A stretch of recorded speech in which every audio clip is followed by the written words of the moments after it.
A young man named Xiao Bai, in search of immortality, accidentally joined a sect full of charlatans. Meanwhile, his older brothers took turns showing off, pretending to create powerful techniques. But they could not have imagined that they would meet a strange genius who was capable of understanding even fake techniques. The entire sect froze in shock, unable to comprehend who this junior disciple was. Shobai ended up in another world, just like those web novel authors who love to steal plots. After 9 years of relentless work, he finally completed his training. But then he accidentally learned that this world he was in was actually about cultivation. The system decided that the parameters of the world must have been entered incorrectly, but that was no big deal.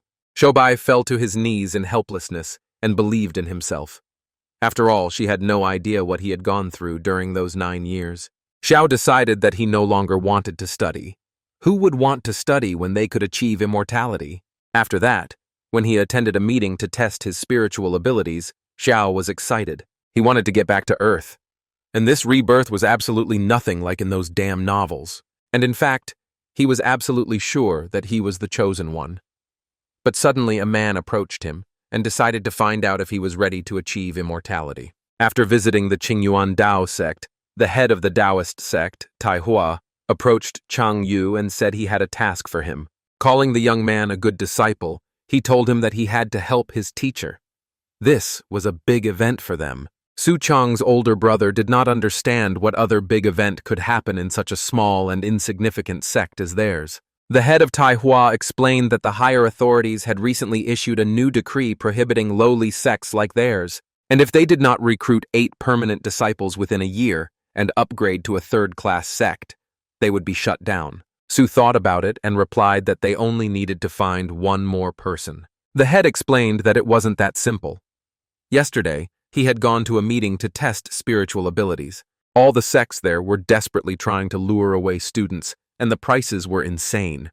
They even shamelessly used seduction tricks. Girls pounced on guys and asked to cultivate together, but in the end, he still managed to find one. Although he is a complete novice and has no spiritual abilities. Fortunately, he was a good person, and more importantly, he was not willing to accept any salary. This guy's name is Ye Ping, and he said that money is nothing to him. If the teacher can teach him how to cultivate immortality, he is ready for anything. And the teacher should not think about what the sect can give him, but most importantly, what he himself can give to the sect. The leader decided to ask the elder Chang Yu where he could find another such good student. But he was worried that as soon as Ping realized how weak their sect was and that there was nothing to learn there, he would most likely run away. However, his master came up with a brilliant plan. Simply put, show your superiority. Let Chang take his disciples and have them take turns composing incomprehensible fighting techniques in their fields and teaching him, and they need to stall for time. And in a year, when the sect is established, let Ping decide for himself whether to stay or leave. Chang didn't understand why the head took it so seriously. It was just a pretense. And does the master know what nickname his comrades gave him behind his back? The head was surprised and did not know what it was. Chang called his nickname Useless Disciple, but he was so angry that the strength left his body. But in reality, when it came to bragging, he dared to say that he was second to none in the whole of Qingzhou, and no one else dared to claim that they were first. And the master addressed him correctly. After all, that was his specialty. But the head did not understand if that was a reason to be proud. But he decided that, in any case, if Chang could hold him for at least a year without failure. But Chang interrupted him and gestured that he would hold him for 5 years. The head was initially surprised, but Chan explained that if he took it on, then holding out for just 1 year was too small a goal. He could handle such a naive failure with just one easy move. At least from now on, let him admire only the green clouds, not the immortal ones, and in his next life, he will become a man of the green clouds. The chief was delighted and said that it was not bad. The king of greenheads lived up to his name. But Chang decided that if he didn't complete the task, he would eat that sword raw. He would swallow it with sauce. And if the master has nothing else, then the apprentice will leave. And tonight he will wait for him on the back mountain. The head decided to be hospitable and wanted to guide the apprentice with his sword. But Chang replied that it was not worth doing. Even in 3 short days you can see a person in a new light. Today, he is no longer the little apprentice who needed the master's guidance. And when he saw how the student Chang raised his hand and made his gesture, the chief was surprised and understood what it meant. Chang explained that this was the blossoming that the master had desired. Seeing this, the head did not understand what kind of sword technique it was, and he did not understand how such a thing was possible. He was clearly a mediocre swordsman who, in 10 years, had not mastered a single complete set of techniques. But the head was confident and said that the student would not do this. Chang laughed and said he couldn't help himself. He decided to show off a little. The head said he considered it a masterpiece and hoped the new student wouldn't go crazy because of it. At night, at the top of the back mountain, Chang waited for the new student to arrive, but he was very cold. This was the place he had specifically chosen to create the right atmosphere. But suddenly, he heard the footsteps of the new student. He immediately decided to prepare himself and show his strength. Meanwhile, Ping climbed the mountain with great difficulty. He believed that immortals were truly not ordinary people, but when he raised his head and saw his master, he was shocked by his power and how majestically he stood. Chang immediately decided to demonstrate his abilities and released his cultivation. The energy came out of his body and went to the sword, which immediately came out of his belt. Seeing this, Ping realized that it was the sword of immortality. But after thinking about it, he decided that something was wrong here. After all, a sect that was willing to accept such worthless trash as him, without spiritual power, must be very bad. But he did not understand why it had such an unusual disciple. But then he thought again and came to a decision. At first glance, this sect looks like some third-rate, unregistered sect, but in reality, it is some kind of top-secret sect of the hidden world, where everyone inside is a powerful fighter. Any one of them could easily send him to heaven, and this phenomenon is similar to today, when he first followed the master into the sect. And it is an overwhelming feeling of desolation. At the time, he didn't think much of it, but now, looking back, it was too much. But be that as it may, it is still a cultivation sect. But he doesn't know how it could be in such a dilapidated state. And yet, despite the devastation, every corner was impeccably clean. And that's very suspicious. Everything here is suspicious. They deliberately keep themselves in the shadows to hide from the world, and then everything falls into place. Ping shared his emotions, saying that even among the 3 million immortal swordsmen in heaven, they would be forced to bow their heads before him. Chan immediately liked this boy's style, and from now on, he would be his disciple. In fact, he did not expect that just by going out to meet him, he would receive such a perfectly pompous poem as a gift. And Chan decided that since his new younger brother praised him so highly, it would be rude not to respond in kind. Although he had a little something in store, he would give him a chance and good luck. And he showed all his power of cultivation and energy. Chang introduced himself as the elder brother of the Qingyun sect.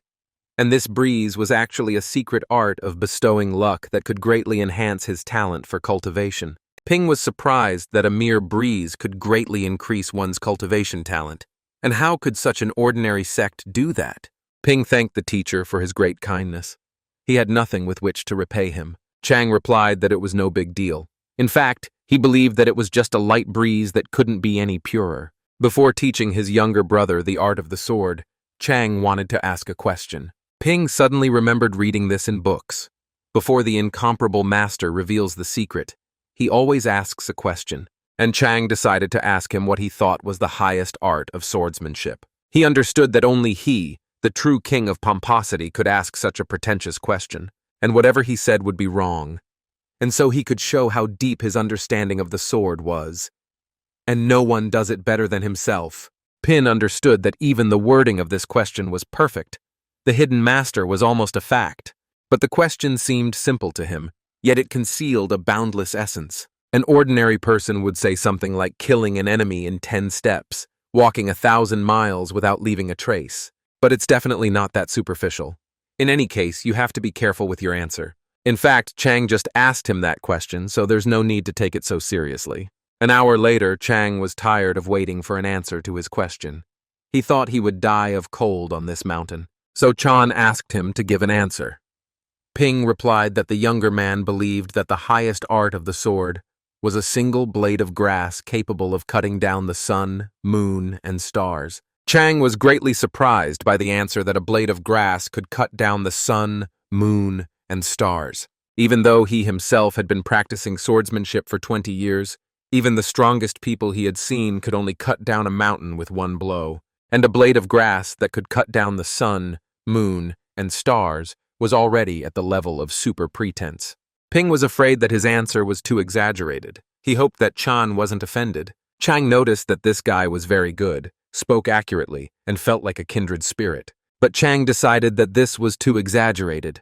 In cultivation, stability is the most important thing, and the younger brother had aimed too high. Upon hearing these words, Ping acknowledged his mistake, but Chang decided to show him his mastery of the Sword of Immortality. After finishing his technique, he said that he would leave him a sword mark. And this sword mark is ordinary, if you can call it that. But if you call it unusual, it contains the strongest sword intent in the world.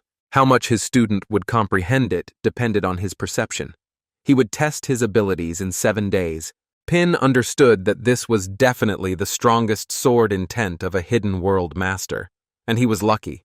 He had actually stumbled upon a sect of powerful hidden masters. Descending from the mountain, the girl turned to her older brother and decided to ask him what talent their new younger brother had. Chang immediately thought that his little sister was spying again.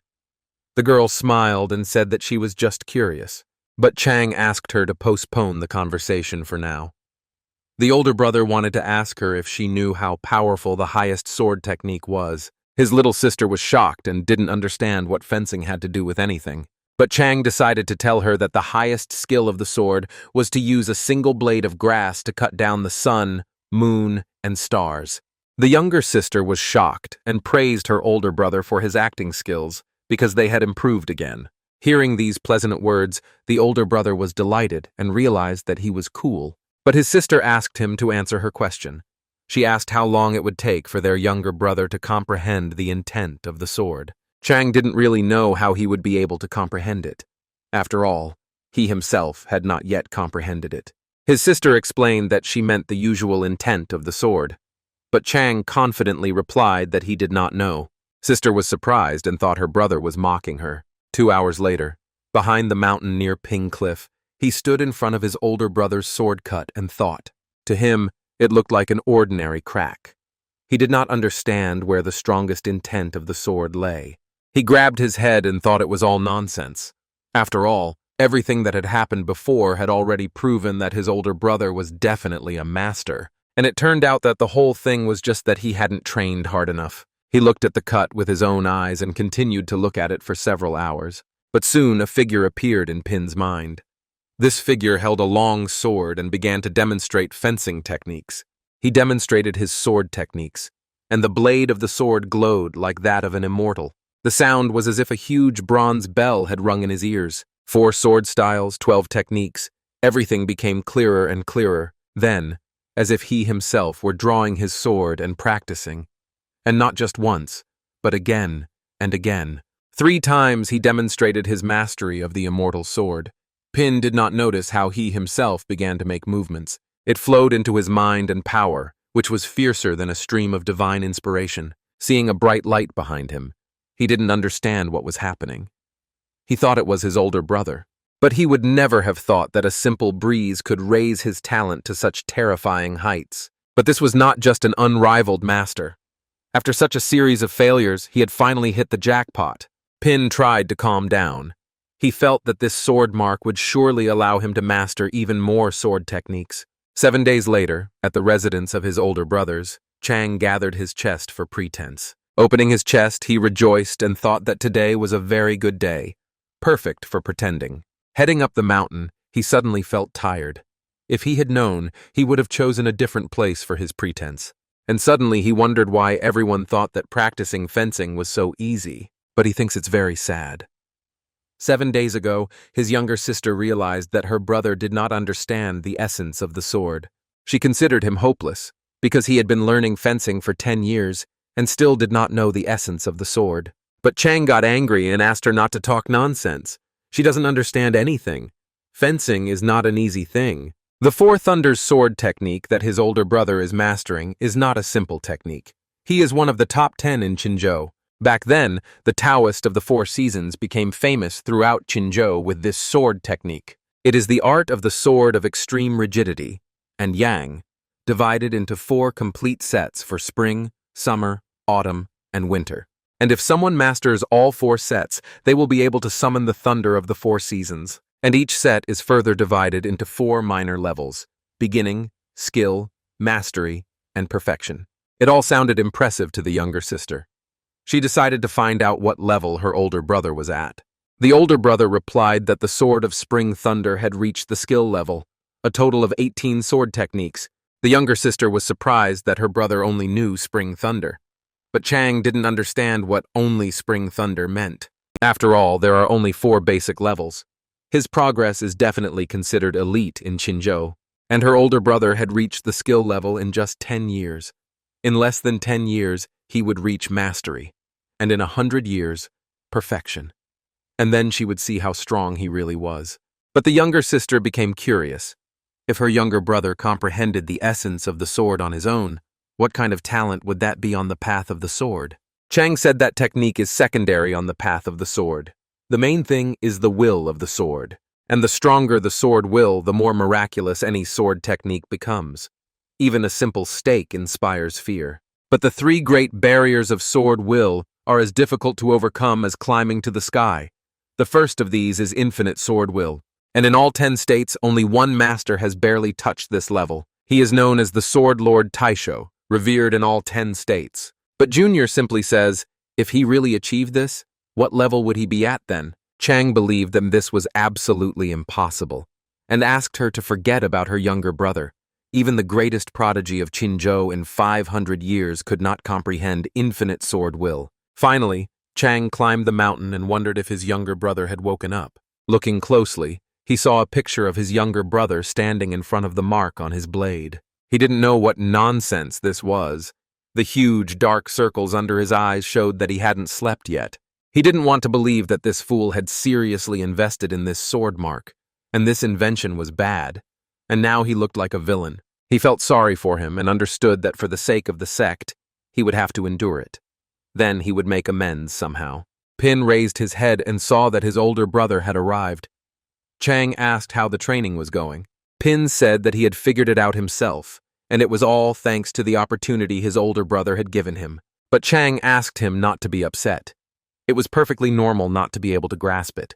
But then he suddenly stopped and was shocked and asked his younger brother again what he had said. Ping replied to his older brother that it was true.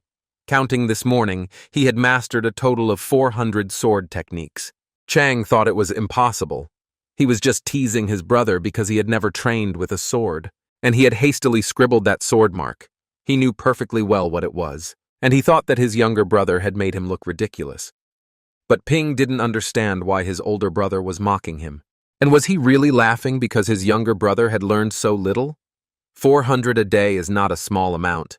But then he changed his mind, thinking that a master like his older brother surely knew tens of thousands of sword techniques.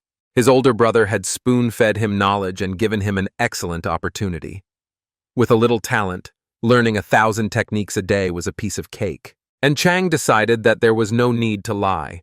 This sword technique was profound, and it was perfectly normal not to be able to master it. He would not look down on him because of this. But Ping said again that he wasn't lying. He had really mastered 400 techniques. Ping thought that his older brother believed he wasn't even worthy of 400 techniques. But Ping believed that even if his talent was weak, it was he who had given him this opportunity. 400 wasn't that many. He could do it. Chang actually thought differently. And here was another student who underestimated the way of the sword. But at that moment, Su Chang was indeed a little angry. He may not have been a master of the highest level, but the pain that many ordinary people go through in order to grow is no less. And yet they are often ridiculed, consciously or not, for their slow progress. And that hurts anyone. And Chang decided to agree with him and look at the techniques he had learned. He believes that the time has come to teach the younger man a lesson. He will help him grow. Ping did not dare to refuse and agreed. And Chan saw that the younger one even dared to agree, and that stubborn tongue of his will be his undoing. Ping took his sword in his hands, and immediately the iron was covered with light magic. Then he began to demonstrate all the techniques he had learned in one day. But the sword techniques that Ping showed were lightning fast and smooth, like flowing water. In an instant, he had already performed 36 movements. Chang watched all this with amazement and couldn't believe it. At that moment, an unexpected clap of thunder rumbled in the sky above them. Su Chang froze in complete amazement. Before his eyes, countless threads of lightning merged into a thunder dragon. It was a scene he knew all too well, one he had seen countless times in his dreams. He heard the dragon roar. Paralyzed, Su Chang was so shocked that he could barely breathe. He couldn't be mistaken. He had heard the dragon's roar. And this was the great perfection of the Sword of Four Thunderbolts. For years he had dreamed of achieving great perfection in the technique of the Spring Thunder Sword. And to hear that legendary dragon's roar, and then he could die in peace. And now this young man had achieved all this in just 7 days. Chang shouted in surprise that it was impossible. But that was only the beginning. After just 5 breaths, a completely new dragon's roar sounded. This thunder dragon, woven entirely of green lightning, symbolized the great perfection of the Summer Thunder Sword. And before it disappeared, almost simultaneously, the Autumn Thunder Dragon appeared. The two roars of the dragons, rivaling each other in brilliance. The summer and autumn swords achieved great perfection together. It was unheard of, unbelievable. At that moment, Pina's sword did not stop, but moved even faster, faster and faster until it became a real phantom. And the most powerful strike of the Four Thunder Sword technique, the Winter Thunder Sword, also finally reached great perfection. But this great perfection was different from the previous 3. For Chan, it was as if a harsh, deep winter had arrived. And only on the 432nd movement did Ping finally stop. Thus, the 7-day demonstration of his skill came to an end. By this point, Ping had brought the 4 swords of thunder, spring, summer, autumn, and winter, to great perfection. However, Ping did not move. Pin suspected that something was wrong here, and it seemed to him that he was relying too much on the sword itself. The formless path gives rise to all tangible things. Non-existence is existence, and one must look beyond the object, think beyond oneself. He gathered his strength and asked his older brother if he wanted to tell him something. But Pin was surprised and decided to try the sword of a commoner, cutting the neck from above and piercing the liver from below. It was no better than cockfighting. But the sword of the Son of Heaven is forged from the 5 elements. Yin and Yang open up, and it takes everything under heaven into its blade. Chang was shocked and thought that the younger brother was experiencing another epiphany, simply demonstrating a sword technique. And if the Sword of Winter Thunder, shown just now, was the highest embodiment of destruction and death, then now the aura emanating from it was the complete opposite, and it studied rebirth and new life. But in a single moment, it seemed as if millennia had passed, and the energy, overflowing with vitality, flowed endlessly. Su Chang looked at the invisible sword in front of him, and felt that at that moment, it was the whole world. And it seemed that with one careless swing, he could crush tens of thousands of warriors. Chang looked closely, and was shocked to see the sword's intent. But it dissipated in an instant. Ping saw that his feeling had disappeared and he no longer felt anything, but it lasted only a moment. And as he expected, his talent was still too weak. Chang saw and said aloud that the talent was too weak. As a child, he was fortunate enough to see the swordmaster Tai Xiu once, and it was then that he firmly chose the path of the sword. At that time, the swordmaster did not even use spiritual power, but his sword movements, his pressure, and his vision were almost the same as what his younger brother had just shown. This was undoubtedly the infinite intent of the sword. This cannot be called only the first genius of the Jin country. It can be called the first genius even among all 10 countries. With such an understanding of the art of the sword, even without spiritual power, in the future, with the help of magical artifacts, talismans, and other unusual means, he would still be able to reach the pinnacle of the sword path. Ping told his older brother that he knew the sword movements he had mastered were quite ordinary, but he would work twice as hard. Chang understood that this was not much. In this life, he was afraid that he would not even be able to reach his little finger. Such an unsurpassed genius must not be allowed to leave under any circumstances. And he had to keep him, and his mask had to remain flawless.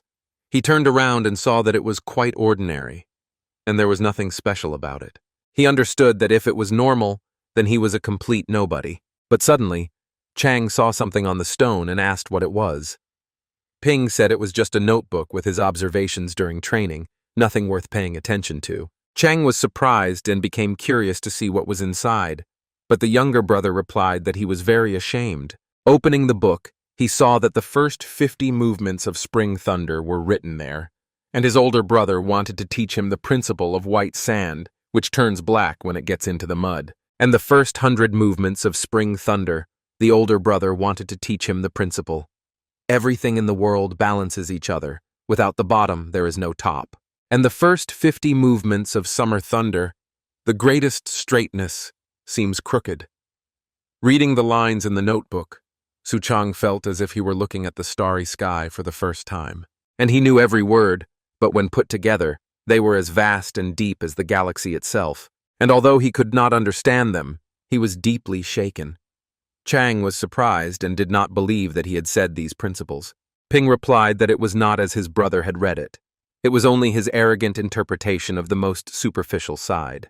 It was certainly not even a tenth of the depth that his older brother actually wanted to convey, but in his mind, he didn't understand a single word. And how did the younger brother comprehend it at all? To comprehend the Tao from emptiness, and now he considers him a monster. He himself had trained diligently for more than 10 years, and had only slightly touched upon the initial understanding of spring thunder. And this green novice, in just 7 days, brought the technique of the 4 thunders to a great conclusion. And it's just impossible to believe he touched the most infinite intention of the sword. Chang turned around and told him to continue his comprehension. He would come back to him in a couple of days. Pin saw that something was clearly wrong with his older brother's expression. Did he think his younger brother's talent was too pitiful and was going to kick him out? And now he didn't want that at all, because he had finally found someone who agreed to accept him. Half a year had passed, and he had attended more than 50 gatherings on the path to immortality, both large and small, and none of them agreed to accept him. Could he just sit alone, looking at the starry sky, and comprehend the Tao from emptiness? It was simply impossible. But no matter what happened, he had to seize this chance and not let it slip away again. Especially since this sect was made up of unsurpassed masters. At that time, in the residences of the sect's master, the head was enjoying the weather and considered it good. He was very pleased to drink tea and enjoy the flowers. But then Chang came running and shouted that they had a problem. The head was surprised and decided to find out what had happened and why he was so alarmed. This was not like him. Chang immediately explained that the master's dream could come true. Their sect would finally summon a dragon. The leader was surprised and did not understand what the disciple meant by summoning a dragon. Chang replied that the new younger brother had started with literally nothing, and in 7 short days he had mastered all 4 thunder sword techniques. But the head did not believe him, and jumping on his disciple, said that this was not something to joke about. The student said that the recent celestial phenomenon was a sign that the 4 seasonal swords had reached great perfection. And perhaps the master did not see this in him. The head thought that some master nearby was breaking through, but it turned out to be little Ping. The head was so happy that he cried, glad that their Qinyun Dao sect had finally produced a genius. The head even lost consciousness from happiness, but Chang asked him to calm down and not give in to excessive joy. The leader poured a mug of water over his head and tried to calm down. After all, he had almost gotten himself into trouble, and the fortune teller had said that trouble awaited him when he turned 100. But Chang did not know that if the younger brother continued to remain in their sect, would they not restrain him?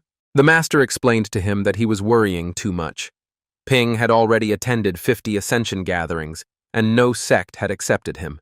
Only they had chosen him. This was a blessing for him and for the sect. Couldn't he see that there was no problem? Besides, cultivation is destiny.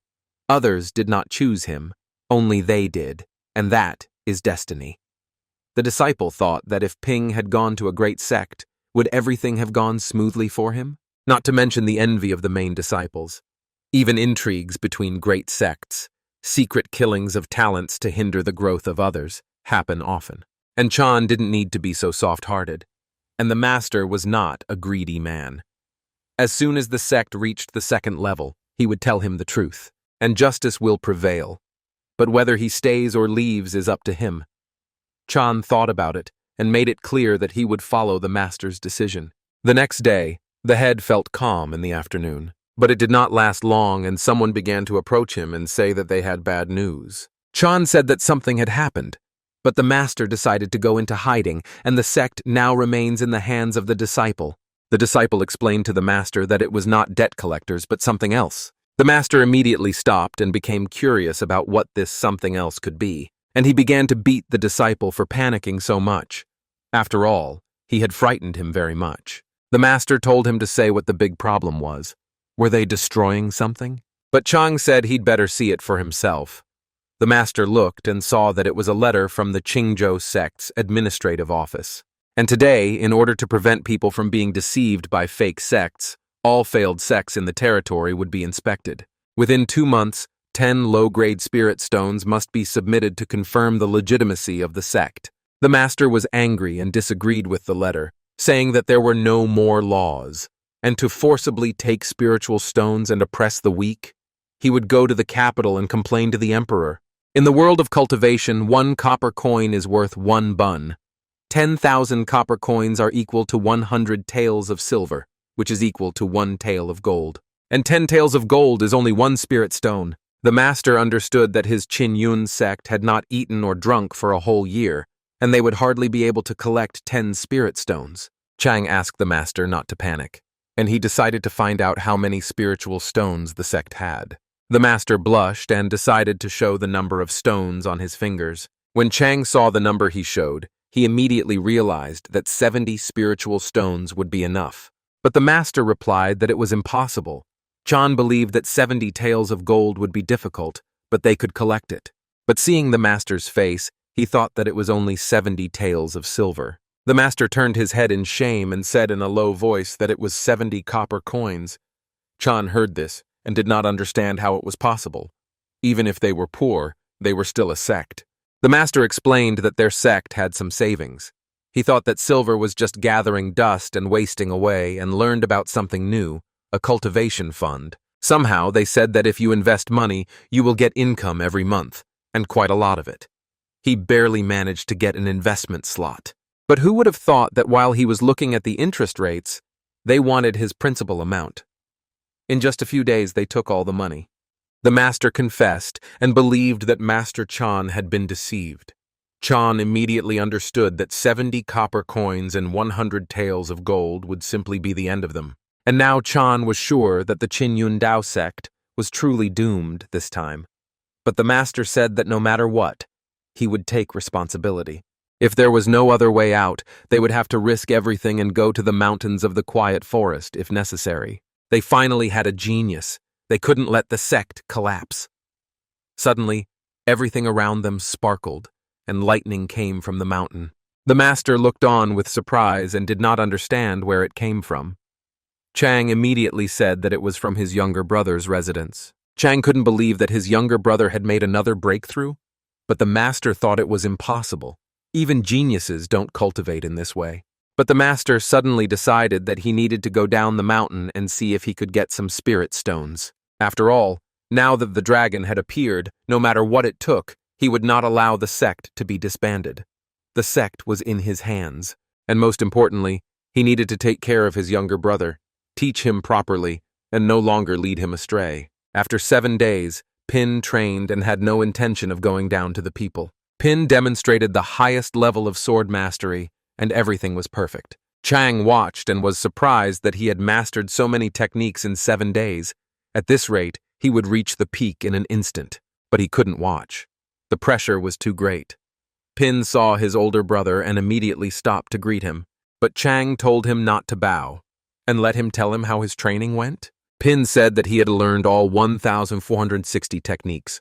It was difficult, of course, but he did it. Chang was shocked that his younger brother had learned them all, and now he didn't know what to do. But then, he suddenly remembered something and told him to listen carefully. Even if his sword techniques had reached perfection, it was only the beginning. After that came the power of the sword, and then the intention of the sword. There are countless sword techniques, but one strike filled with the power of the sword is equal to the power of a whole set of techniques combined. And only by mastering the power of the sword can he be considered a true master of the sword. The elder decided that he needed to show off more.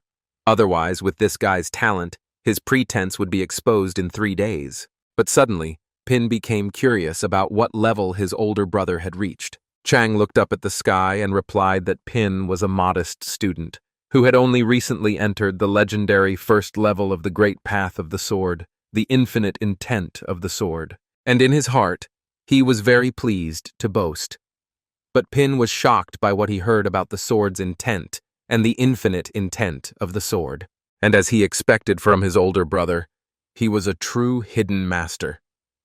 Chang said that by mastering the power of the sword, he entered the highest realm. It has 3 levels, and the first of them is the infinite intent of the sword. And don't be fooled by the fact that it's only the first level. If he reaches it, he will already be number 1 among the 10 nations. Pin thought about it and decided that his older brother was already at least number 1 among the 10 nations. He knew that masters were great, but he didn't think they were that great. And if he studied under him, wouldn't that make him the second most powerful in all 10 nations? He had become a dragon, and he never thought that he, Ping, would see this day. Pin told his older brother that he would definitely try hard and catch up with him. In this life, he would also achieve the infinite intent of the sword, and when he became great, he would never forget his kindness. After hearing these words, Chang began to feel even worse. But for the younger brother, it was all like a dream. Just a few days ago, he was an ordinary person clinging to life, and now he was in a sect, learning sword techniques. Ping said that the sunset glowed on the top of Qingyun, and the slopes of Hengyue burned with a scarlet light, and he strives to comprehend the arts of Qingzhou cultivation, taking the morning breeze as his food. But Chang said that he heard from the sect master that before he went up into the mountains, he was a scholar. But Ping thought he was only half a scholar. He never received an official title. He just loved to read and paint. And suddenly, the elder asked him for help with a painting. He understood that when little Ping took flight in the future, wouldn't that be the best reason to brag? And the strongest swordsman cultivator of the Jing nation once painted a picture for them. In his past life, Ping joined an art club to woo his goddess. He trained diligently for 3 years and finally learned to paint. But soon the goddess ran away with a rich guy from the Golden Youth, and painting couldn't save the lonely bachelor. An hour later, Ping was already holding paper in his hands to start painting, and the senior was watching him. He saw that when he was serious, he looked quite handsome, almost like his older brother. Suddenly, Ping informed the elder that he was finished. But Chang decided to evaluate the painting first, and there was no need to worry. When he opened the painting, he was shocked by what he saw and couldn't believe his eyes. The painting was so beautifully done that everything looked realistic. He thought that the evening glow enveloped the sky in the painting. The Qingyun mountain range looked like an earthly paradise, and the flowers, grass, and trees seemed alive. The realism was even more striking in the details. But what attracted his gaze most was the image in the painting. The silhouette alone was enough to capture the fierce and majestic presence of the immortal sword master. And he had the feeling that he was ready to break out of the canvas and strike right at the heart of the viewer. Chan liked the painting very much and considered it magnificent. If there was a flaw, it was only that it did not fully convey his beauty. Pin replied that he had always wanted to express his gratitude for his mentorship, and this was just a small token of appreciation. Chan was shocked and showed it in his eyes. In the corner, he saw that he had called him a hermit. He suddenly heard the master say that he was his mentor and would come up with a way to save their sect. But unexpectedly, he began to hear the master's voice asking him to come quickly to help. He immediately realized that it was the master's voice being transmitted, and it would take so much money, and he didn't know what the solution was yet. Meanwhile, in the Taiyue sword sect, one of the 3 great sects of Qingzhou, a huge dragon appeared, and all this was happening on the cliff of sword comprehension. People gathered at the bottom of the cliff and watched everything that was happening. The guy who was there had been waiting for this from his ancestor for 4 seasons. Just one sword mark, and it looks terrifying. But the girl asked him not to talk nonsense. Otherwise, why would they all be sitting here? Are ordinary swordsmen worthy of them, the geniuses comprehending their sword marks? After these words, there was a lightning strike behind the spectators, and everyone was in shock. The guy who was on the cliff came down with the help of lightning and shouted with joy that he had finally understood it. And this is the great conclusion. The spectator realized that Shu Heng's older brother had indeed mastered it, and this was the grand finale of the Spring Thunder Sword. But the girl thought that the Taoist of the Four Seasons once said that even for a genius, it would take at least 3 years to achieve the great conclusion. Brother Hang did it in just 1, and he is truly one of the 10 best swordsmen in Qingzhou. With such talent, they can only admire him. The teachers told Mingjian's older brother that having such a genius among his students really shows his keen eye, and he congratulates him. And perhaps at this Qingzhou Xingdao Shouheng conference, he will even take first place. But Mingjian laughed and thought it was just a grand finale, nothing special. But they asked the elder brother not to be modest. But the second teacher said that Qingzhou was full of hidden dragons and lurking tigers, so it was a little premature to declare first place.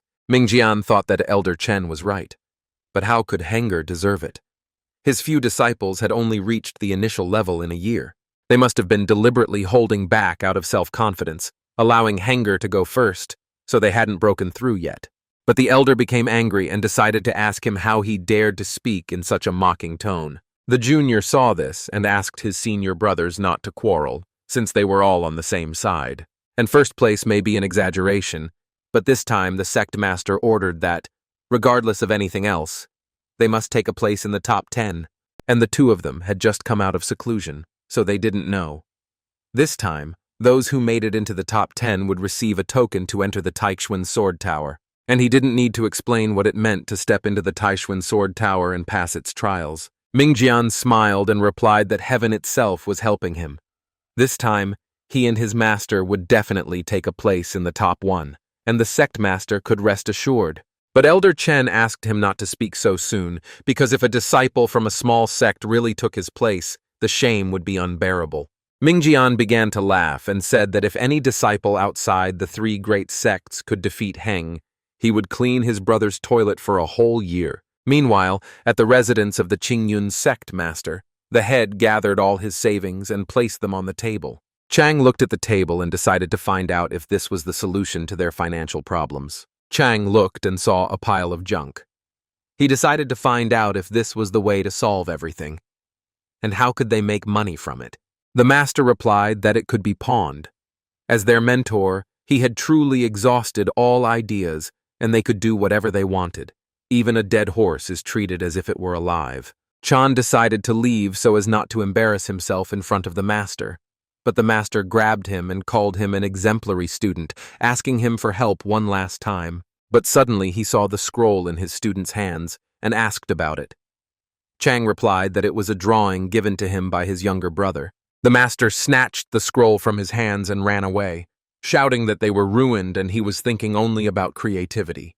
He decided to take it and pawn it too. Every coin was important, but Chang said it was useless. He asked the old man to give him back the painting. In their city, there was a pawn shop called Lai Zai. The owner greeted everyone with a cheerful face and asked all visitors to come in. Seeing the guest in front of him, he asked if they were there to buy or sell. The chief replied that he was selling, and everything was of the highest quality. The owner immediately realized that these were not ordinary guests. He asked them to take a look at such splendor. He felt that he was looking at some very rare artifacts.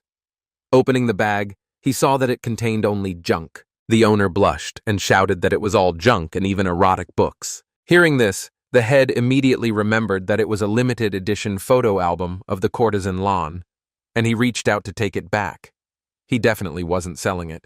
He would sell all the others, but he would not sell this one, even if they went bankrupt. Hearing this, Chang asked his mentor to lend him the album too. The boss didn't even refuse him and agreed. The head began to bargain and said that he would give a discount of 10 taels of gold for everything. But the owner was shocked, and upon hearing about 10 taels of gold, said that the visitor had lost his mind. But the head tried to explain to him that he didn't understand what quality was. Let him look at the material of this pillow. It's golden-toed silk.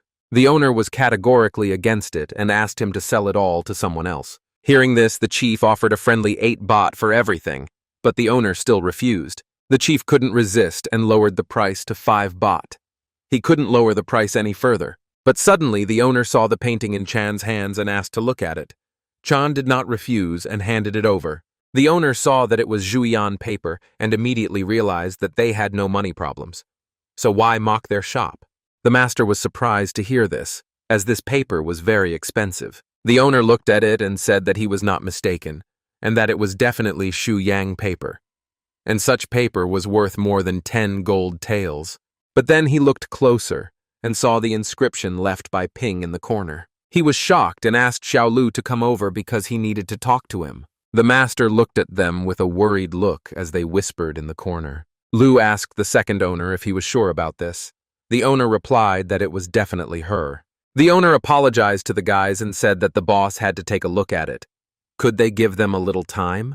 The master and Chang noticed that their attitude had changed completely and agreed. An hour later, the owner came over and said that the old man in the shop believed that the person who brought such a rarity was clearly a professional. He asked them not to make fun of them anymore. Chan tried to say that it was not a rarity and explain where it came from, but the master grabbed both his cheeks and tried to shut his mouth. The master decided to take a different approach and speak seriously, showing the amount he wanted on his fingers. The head thought that, judging by their reaction, they had misunderstood something, and now it was a battle of courage. Getting 50 baht was quite realistic, and it was very good that he reacted quickly. The owner, hearing this price, began to think. Chang tried to explain to him that he was greedy, but the master said he didn't understand and that it was a strategy. Suddenly the owner spoke up and said that he had made up his mind and was offering 5,000 baht. The master was delighted to hear this, but then, after thinking about it, he was shocked at the amount he had offered them. The owner pointed to the master's amount and agreed with him on 5,000 baht. The master thought that the owner was joking with them and asked him again. The owner replied that he did not understand why the venerable immortal was saying such things. After all, this pawnshop never jokes when it comes to business. Chang was also shocked that the painting was worth 5,000 baht. But when he saw the master's look, he thought about why he thought that. After all, he needed to agree quickly. But the master suddenly apologized and thought that there had been a misunderstanding. He meant 50,000 baht. Chan was very angry when he heard these words and thought that the master had simply gone mad. The owner asked the guest again how much he wanted. 50,000 baht? The master confirmed his words and set a condition that he would not accept a penny less. Chang wanted the master to be a little more reasonable, at least now. How could a painting cost 50,000 baht? The owner suddenly began to laugh and replied that the old owner was right, that the guest was definitely not an amateur, and it seemed that this time there would be no discount. He decided to be honest. Although 50,000 baht was an insane amount of money, for the recluse Qinglian, it was not beyond the realm of possibility.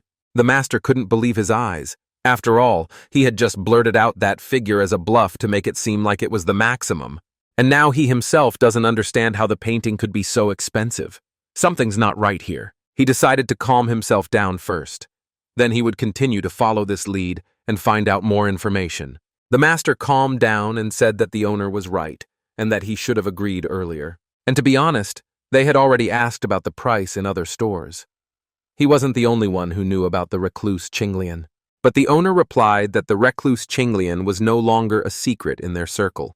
Although he had appeared only recently, in the state of Jin he was already called the foremost scholar. Not only has his calligraphy been perfected, but his painting skills are even more exceptional. And today, throughout the state of Jin, countless women are crazy about his poetry.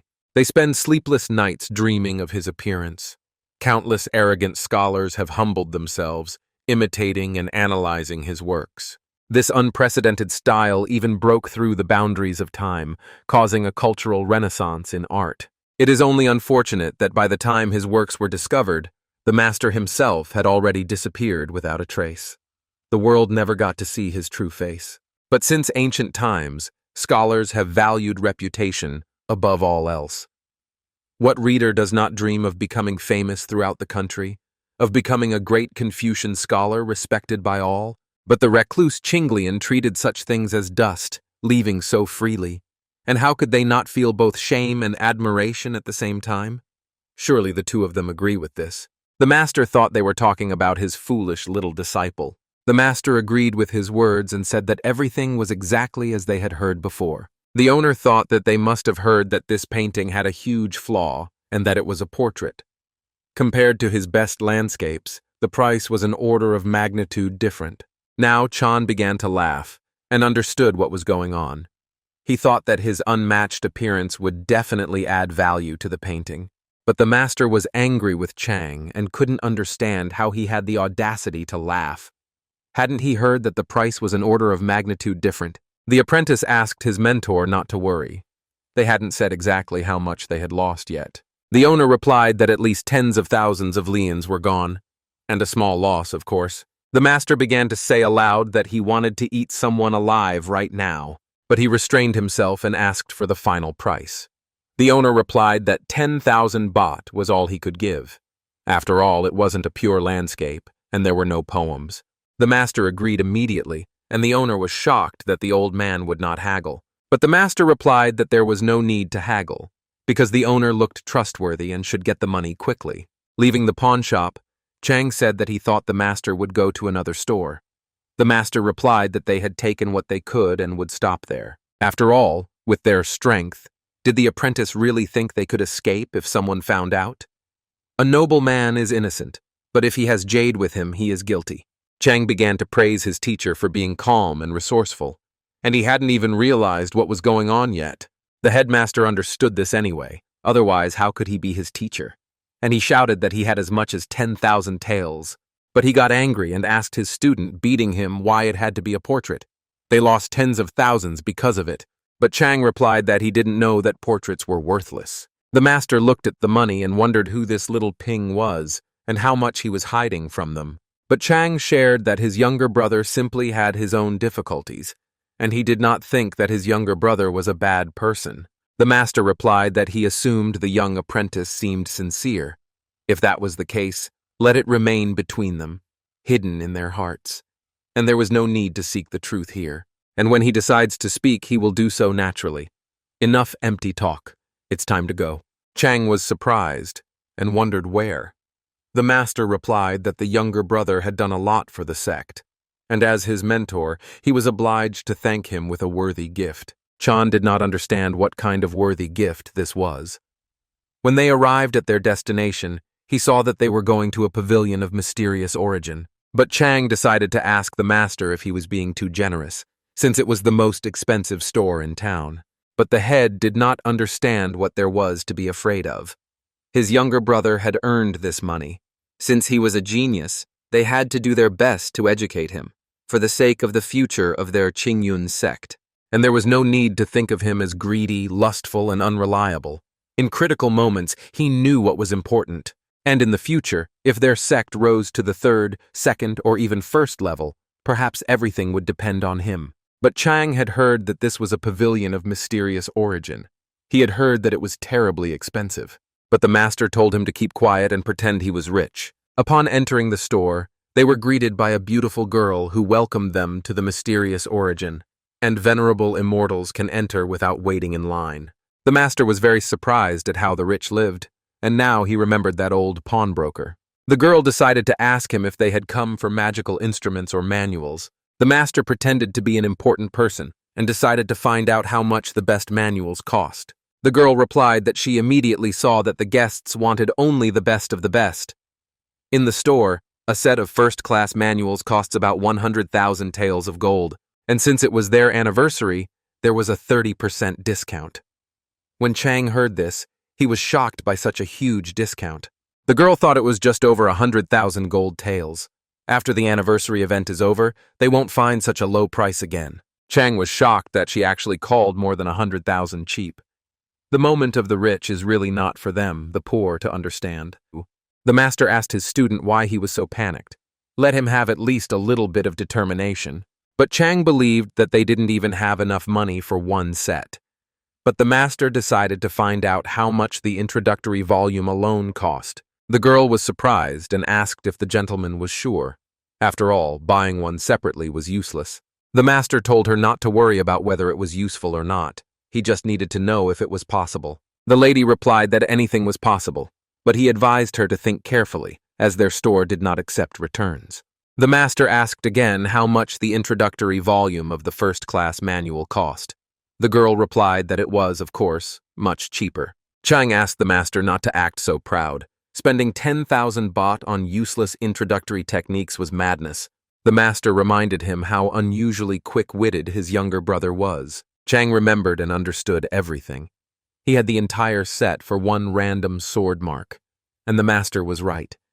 The introductory volume would definitely be enough for this monster. He was so happy and satisfied that he thought it would be a huge profit.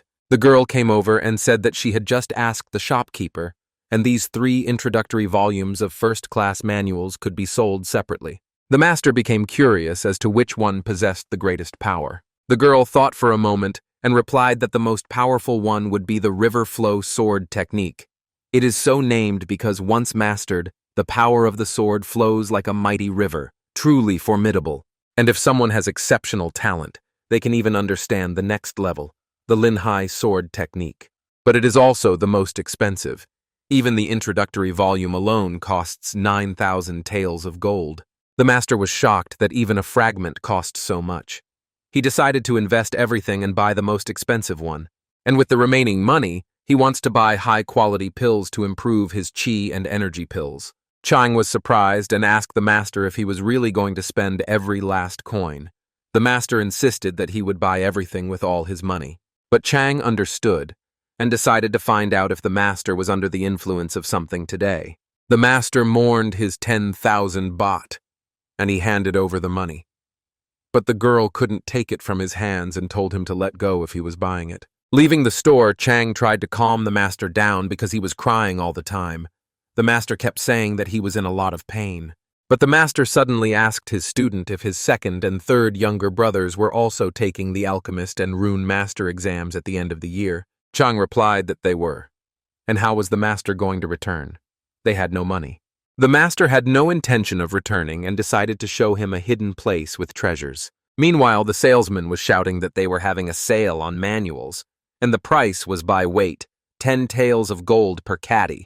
The boys immediately came to him, and the salesman decided to ask if they wanted to weigh something. Chang was shocked and didn't understand if this was the hidden treasure spot he had mentioned. The master asked his apprentice not to be fooled by the price, as real treasures were hidden here. The master told the seller that 10 taels for 1 caddy was robbery, and now he was asking him for 10 caddies for 10 taels. But the seller did not agree, and believed that these were real goods. But the master decided to hurry him up and find out whether he was selling or not. If not, then they would leave right away. After these words, the seller offered 5 katis.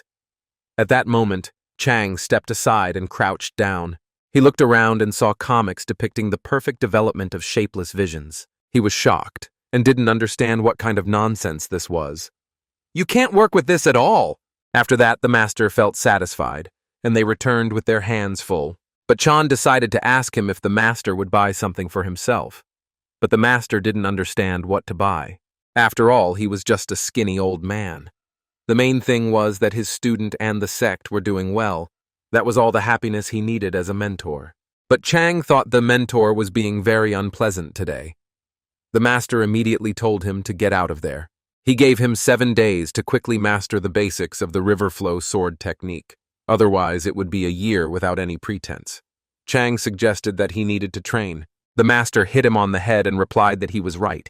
Why give the scroll directly to his younger brother? How could they maintain their reputation as masters? Let him quickly practice the basics. It's just an introductory volume, enough wit. Then he can pretend to be an experienced master teaching him. And for now, he needs to use the scrolls bought at the market to cover himself, forcing him to read them first. Chang believed that with his incredible understanding, he might even be able to handle these purchased scrolls. The master suddenly started laughing at him and saying that Chang was serious about these things. And he seriously thought that the 4 seasons technique was from the counter. But he explained that the scrolls at the market take techniques from real techniques, but are essentially complete nonsense. They cannot be called real, neither in essence nor in method. It's like the difference between fiction and real history. Let him look at these books, if even one of them resembles cultivation techniques. And they would only fool a complete novice like Ping. Chang decided to find out. Then why did he say he would give them to his second and third younger brothers to practice? The master replied that this was also a joke. In fact, he planned to put them in the Sutra Pavilion as decoration. He was coming up with another plan for the second and third brothers. He started laughing, and the very thought was funny. Mastering market scrolls was a fantasy. If anyone could understand anything from this rubbish, he would eat all these books like a master. But Chang suggested deceiving his younger brother with another painting. Then the techniques of the second and third brothers would also be resolved. The master replied that he had thought about it too, but they had already deceived him once for the sake of the sect.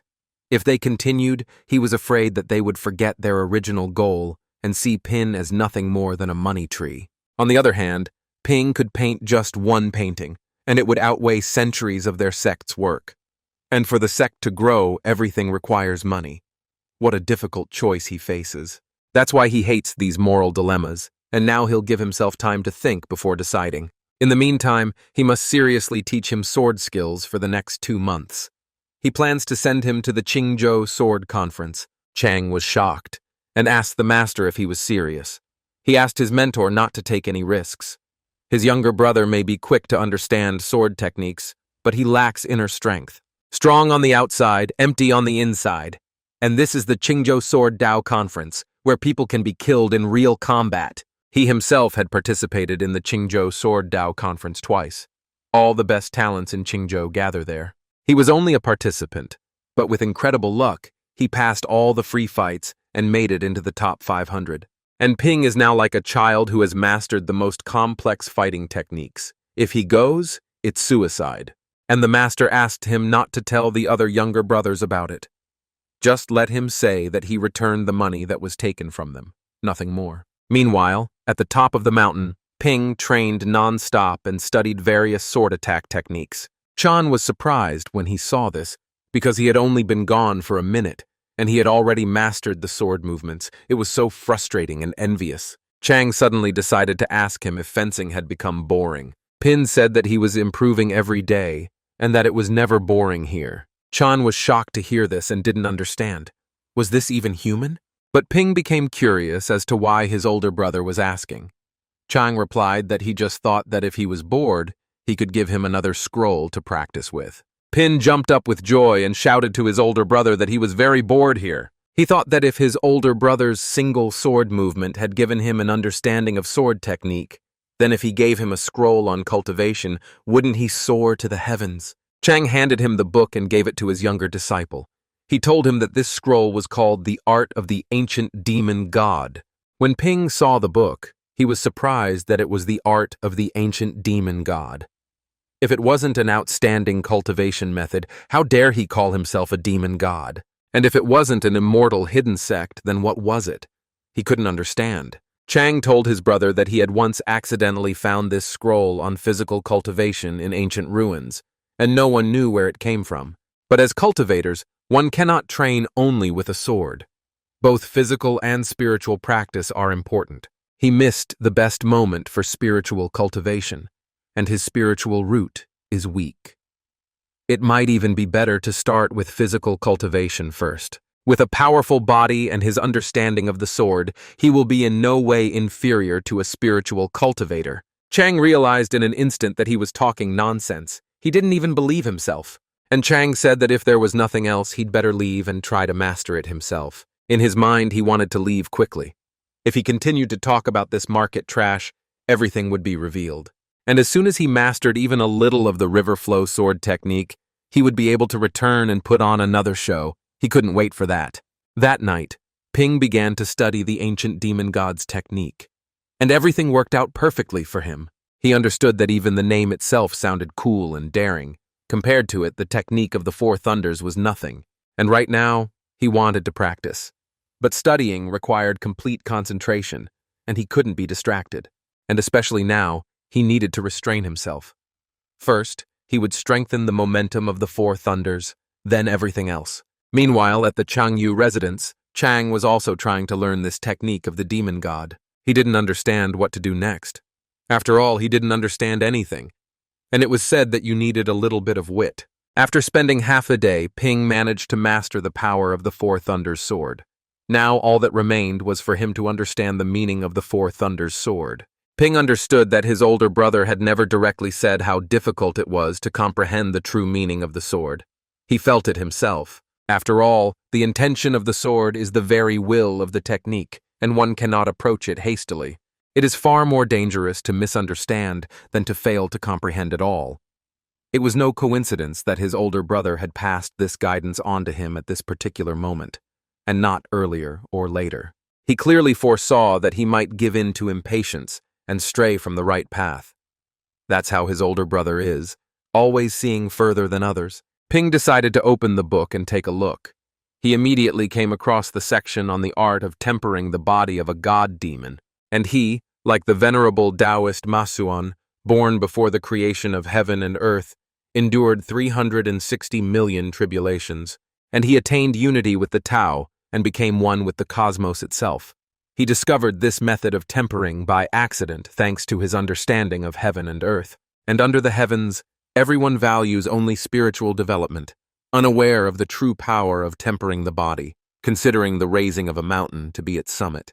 But true hardening of the body allows one to grasp the sun and moon, pluck the stars, step over the heavens with one's flesh, and destroy all that exists with a single blow. The highest realm of physical perfection, as he believes, should imitate the gods and demons, the divine organs and the body of a demon. Only by possessing the divine entrails and divine blood of the gods, as well as the true body of a demon, can a person become the body of a god-demon. Pin was shocked to learn that the divine organs and the body of a demon could destroy all existence with a single blow. In a word, it's awesome. But cultivating this method means enduring unimaginably cruel trials. And this cannot be learned by ordinary people. Only those with great will, great patience, and great wisdom can master it. And he doesn't know if he dares to take on this challenge. Pin didn't understand what this nonsense was. What kind of improvement is there without deprivation? The title of Bookworm King, which he earned even before moving to this world, was not for nothing. And now he wanted to see what was written in the main part. But he remembered Chan's words that the book contained an image of a demon god, a diagram of body tempering that the great Taoist had discovered through his understanding of heaven and earth. It needed to be studied carefully. Pin actually understood the logic, but the posture confused him. He didn't understand how one could practice in such a position. Ping began to try the movements and believed that his older brother would not lie to him, and he should concentrate and not think too much. Meanwhile, in the state of Jin, in the ink scroll pavilion, the master asked the fairy Mo if everything was ready. After all, it was almost yin hour, and if the draft wasn't submitted, they would really be in trouble. Fairy Mo replied that she knew everything and was already in a hurry, and he should stop nagging her. The gentleman said that this ancient book on the art of tempering the body of a demon god was not selling at all. In the end, less than 3 copies were sold, and he asks her to stop writing such manuals. It's too exaggerated. No one believes it. In their time, cultivators like something simpler and easier to understand, and she should take a look at the bestseller on how to make one spirit stone work 10 times more effectively. It's selling like hotcakes. Mo thought it was terribly boring, and if it's so annoying to repeat, then let him write it himself. That's exactly what she likes. But suddenly she remembered and decided to find out what she had asked him to find. The gentleman replied that he had found out. The Academy of 10 Nations would begin officially enrolling students next year. Mo was delighted and thought it was wonderful. Finally, she would be able to enroll in the academy. And surely many people would gather at the first academy. 3 days later, Ping was so exhausted he couldn't move and was spitting up fluid that was coming out of his body. He had already coughed up blood 3 times, but he was still far from understanding. The manual clearly stated that gifted individuals were able to comprehend the heavenly diagram of the god-demon at a glance. Was his comprehension really so insignificant? The harder the path, the stronger his determination. But from this day on, 11 hours of practice a day and 1 hour of rest would be enough. And if his gift was not enough, then he had to work many times harder than others. Pin decided that he would not back down until he mastered this technique. He continued to think, and was ready to sit and solve this problem without stopping. After all, it was not for nothing that the great Tao was said to be simple. And that means, if you reduce the diagram of the sky gazer to its very essence. But he realized that this was only the surface. But he did not know what the true core was, and he remembered reading about 3 eyes and 6 gazes. The heavenly eye means a kind of extrasensory vision, capable of seeing beyond the visible, that which is inaccessible to mortals. And the eye of Dharma, if he remembers correctly, is a higher level of insight. allowing one to comprehend the essence and laws of things. And he must strive for higher levels, for the perception of the essence and laws of all that exists. But he realized the essence and laws behind this technique, and he began to understand a little. Pin understood that when ordinary people look at the sky, they see only the endless expanse above them. But they do not realize what they call heaven in reality. In that moment, he understood that it was the innate heart. Both Buddhas and demons look at all beings differently because each being has a unique heart. But the textbook says that inside every being, there is a god or demon that belongs only to them. One only needs to look sincerely within oneself and find it. Now he realized that he had been very foolish. He almost missed his sudden enlightenment, and there is absolutely no need to look at the sky. The so-called contemplation of the heavens actually means turning your heart into eyes and seeing the world within your own soul. In the deepest corners of his soul hides his own god or demon. Suddenly, he began to feel a light breeze and his eyes opened wide. But he decided to stop and did not understand who was in front of him, his god or demon. At that moment, all the influential warriors gathered on the back mountain in the ruins of the Academy of 10 Nations. The demon thought it was a heavenly phenomenon and wondered if a divine being was descending. Heaven would not abandon their righteous path. But the warrior reminded him that he had told him to control himself. With such behavior, he was not at all like a disciple of the righteous path, but rather like a demon. And why be so worried? Heavenly phenomena are never absolutely accurate. The demon tried to convey this to his older brother, but the warrior understood everything and suggested waiting a little longer. If it was really gold, it couldn't stay hidden. But in the great imperial palace of Xia, a girl told His Majesty that the stars were falling and that it was a heavenly sign of his reign.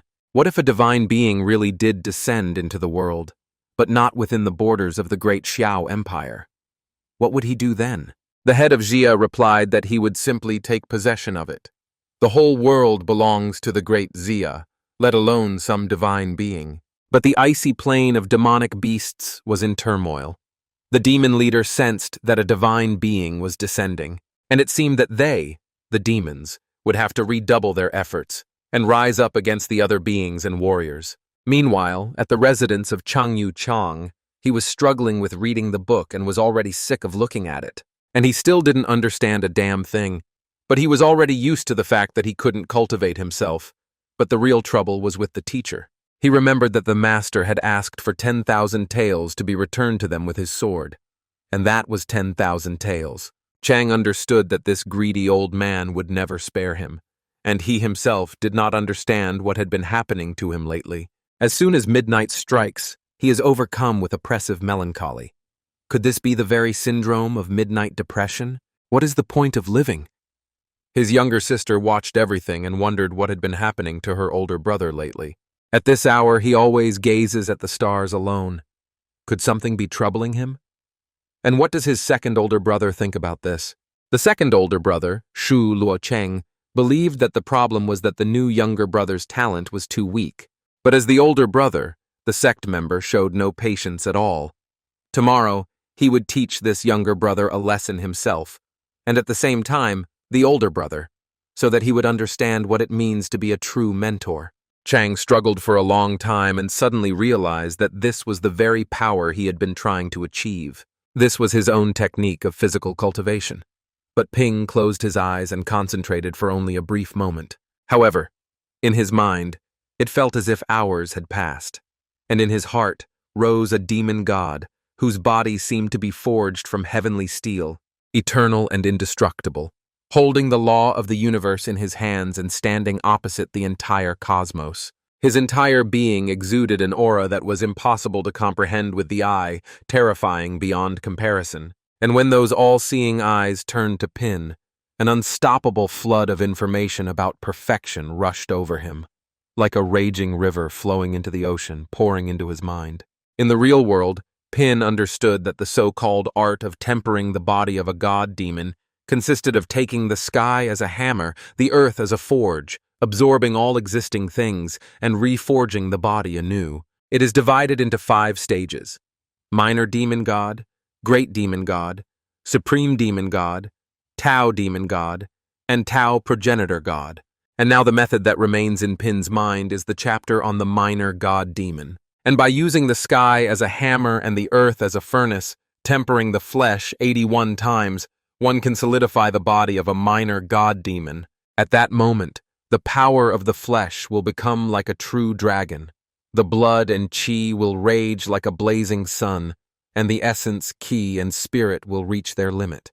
But the key to practicing the art of tempering the body of a god demon lies in the heavenly hammer and the earthly furnace, using the sky as a hammer and the earth as a furnace to temper the body again and again. And through spiritual energy, a connection is established with heaven and earth, borrowing the power of the earth to form the supreme furnace. Then the heavenly power is applied as a divine hammer. It strikes the body, tempering it until the body of the god demon is forged. This process is extremely dangerous. The body collapses and rebuilds itself again and again, requiring superhuman willpower. And the stronger the cultivation method, the more it tests one's endurance. He understands this completely. But in order to form the heavenly hammer and earthly forge, he needs a huge amount of spiritual energy to connect with heaven and earth. But he doesn't know what to do. Ping understood that there was no spiritual energy in his body at all, but he had heard that pills in the world of cultivation could give a certain amount of spiritual power. However, every medicine contains a certain amount of poison, and since he had not even entered the stage of chi purification, he did not know if it was safe, so he could not act rashly. His teacher told him that his second eldest brother specialized in making pills. He wondered if he could ask him to teach him. Meanwhile, at the second eldest brother's residence, Shu trained and created a fireball with his cultivation. He understood that another pill had been formed, but he had to remain calm, not rejoice in success, and not grieve over losses. And tomorrow, he would show his older brother what it meant to be a true teacher and role model. Meanwhile, at the residence of his older brother, Chang was angry and saw that he did not understand anything, and he decided to give up. He would no longer think about it. If he worked hard, failure would not be able to catch up with him.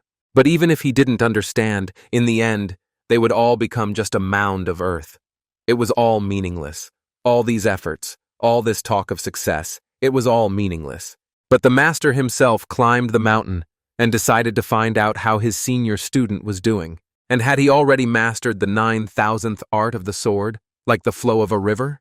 But Chang did not know what difference it made whether he understood or not. Only by letting go of attachments can one find joy. But the master was shocked and did not understand what this dazzling Buddhist light was. What had he been cultivating at all? Chang replied that he was reporting to his teacher and had not cultivated anything at all. But this disciple no longer cared about anything. The master believed that he actually knew that everything would end this way, and it was time to go to the mountains of the silent forest. Chan was shocked to hear this and did not understand why. But the master replied that a real test on the brink of life and death could help him break through, and it would be beneficial for his growth. The master decided that he would go with him too. But Chang was indignant because he understood that the mountains of the silent forest were the most dangerous area within Qingzhou. Due to the high concentration of spiritual energy there, countless powerful demonic beasts dwelled there. Even if he was a disciple of the strongest sect in Qingzhou, dying there was a common occurrence. But the master believed that while he was training him, he could also hunt low-level demonic beasts and earn some technique points for his younger comrades. Chang began to run away and shout that he would not go to the mountains of the silent forest. His life was more important than anything else. But the master asked him to be quiet. And hadn't he just said that he didn't care about anything anymore? Meanwhile, all 4 sects of Thunder Swords gathered in one place. The leader said that 7 disciples were participating in this tournament, and that they had achieved great perfection in mastering the Spring Thunder Sword, and even 2 who had brought it to perfection, and they were truly worthy of being considered the best talents of Qingzhou. However, the upcoming Qingzhou Sword Dao Conference was no simple event. There were still 2 months to go before it, so there was no room for complacency. And in order to win a place in the top 10, the sect master himself will personally instruct him in cultivation. The disciples were shocked that the sect master himself would personally teach them, and it must be serious. Some of them had been in the sect all this time and had never seen the sect master. The leader said that the reason was still unknown, and that he should just do everything possible to get into the top 10. In addition, They had confirmed information that the hidden sect in Qingzhou had also sent disciples to participate in the Qingzhou Sword Dao conference. Upon hearing about the hidden sect, the warriors understood that this would complicate matters. And above Qingzhou is Jin, and above Jin are the 10 nations. It is said that once upon a time, the 10 nations underwent a great upheaval.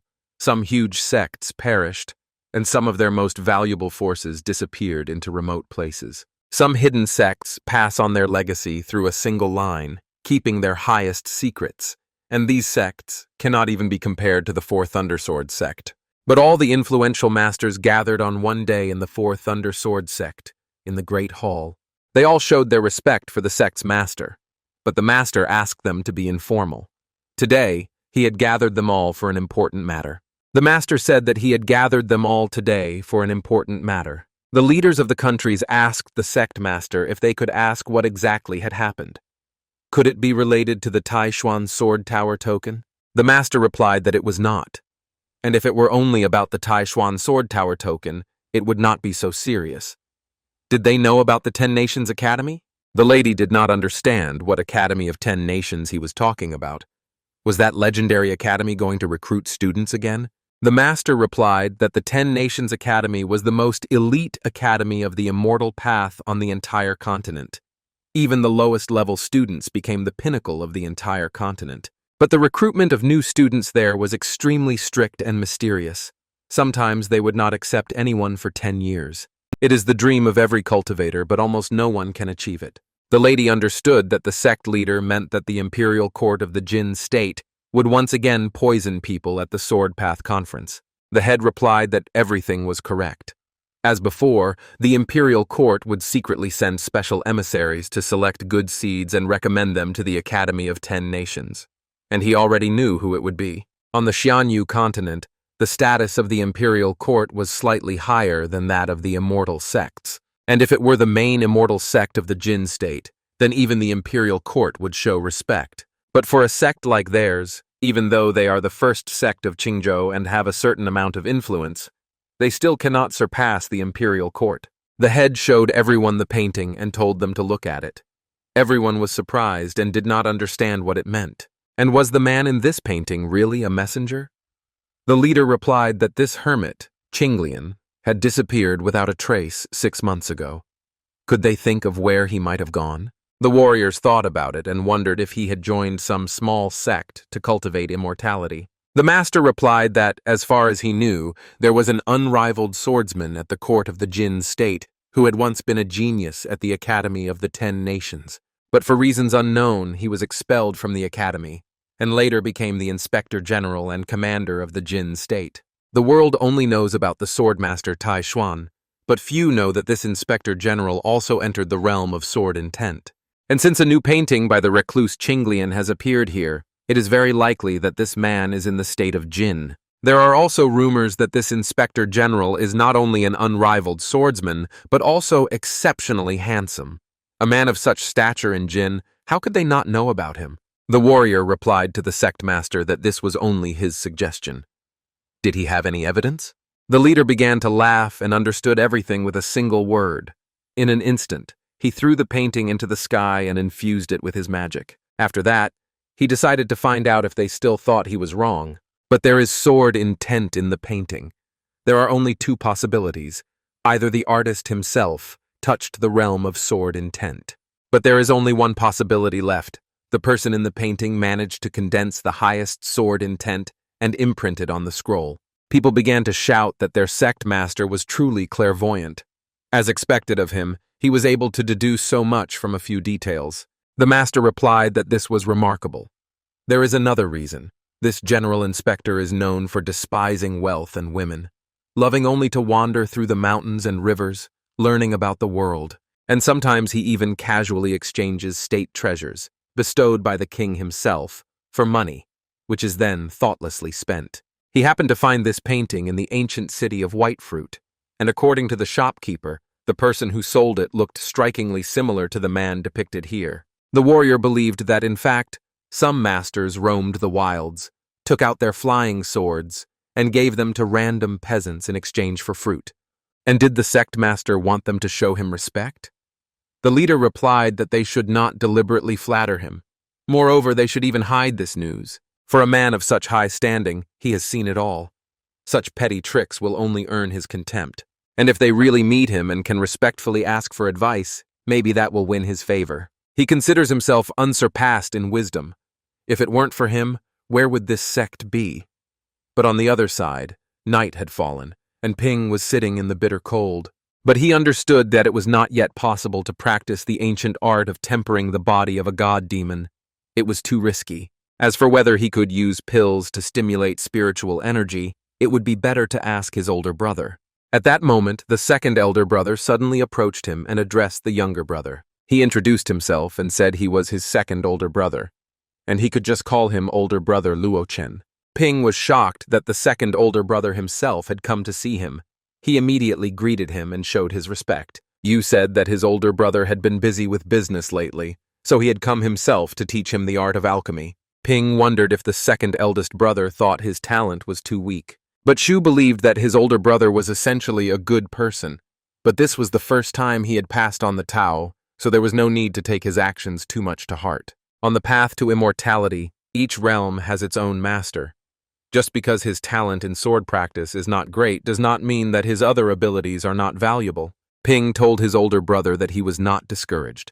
He would simply work harder at sword practice so that his older brother would recognize him. Upon hearing these words, Shu raised his hands to the sky, opened the window in front of his younger brother, and took out a huge samovar. He ordered them to end their conversation and begin alchemy.